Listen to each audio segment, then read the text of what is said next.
in previous buses, people were sick, hungry.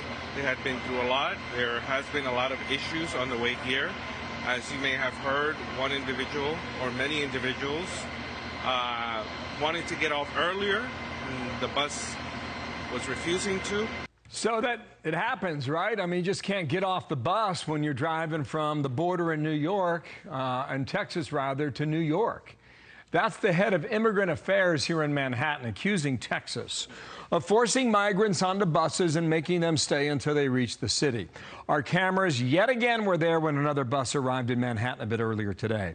Dan Patrick, Texas Lieutenant Governor, is with me now. And sir, thank you for your time. Sure. That was Manuel Castro there in the soundbite.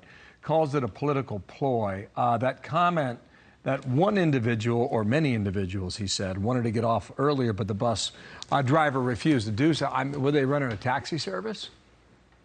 Yeah, Bill, first of all, this is all voluntary. We're not forcing anyone to get on the bus. Secondly, that's part of the agreement. You're going to the destination.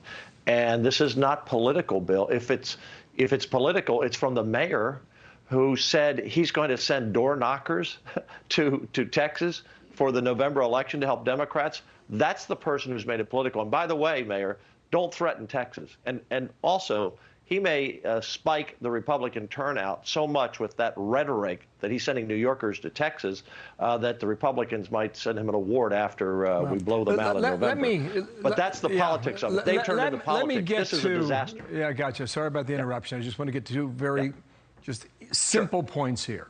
What are you trying to prove and or show? And how far are you willing to go?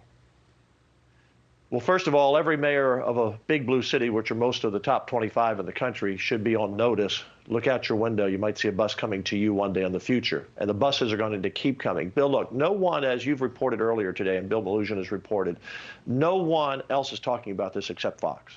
None of the major networks, not CNN, not MSNBC. And this administration is either dishonest or incompetent on every issue.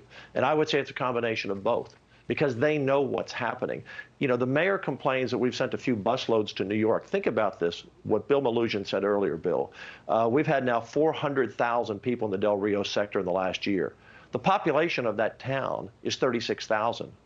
That's more than 10 times the population, Bill. That would be like us sending 80 million to New York.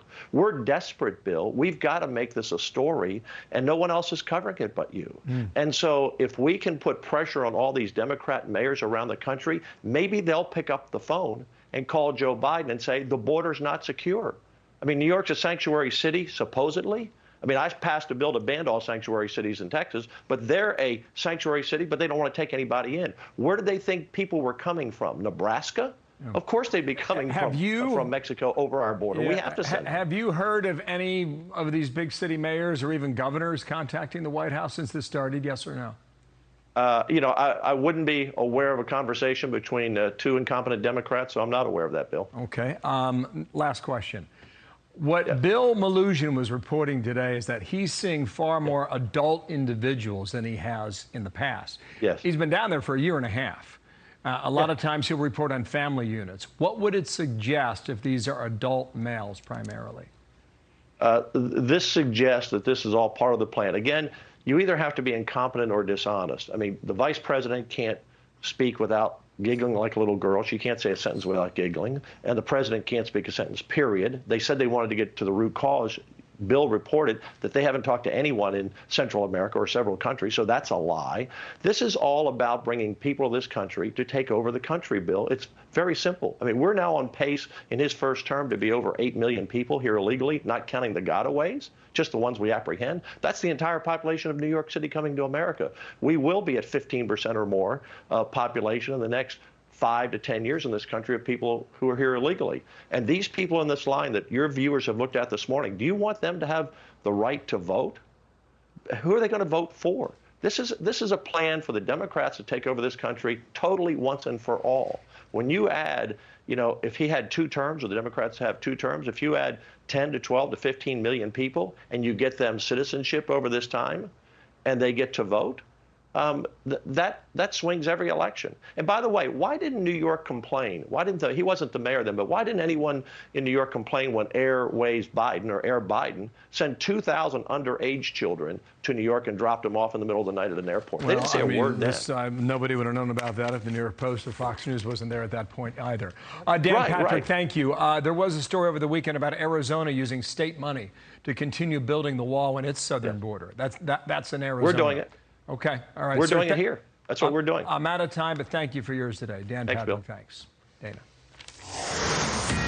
Hey, it's Will Kane. Click here to subscribe to the Fox News channel on YouTube. It's the best way to get our latest interviews and highlights. And click to subscribe to the Will Kane podcast for full episodes right now.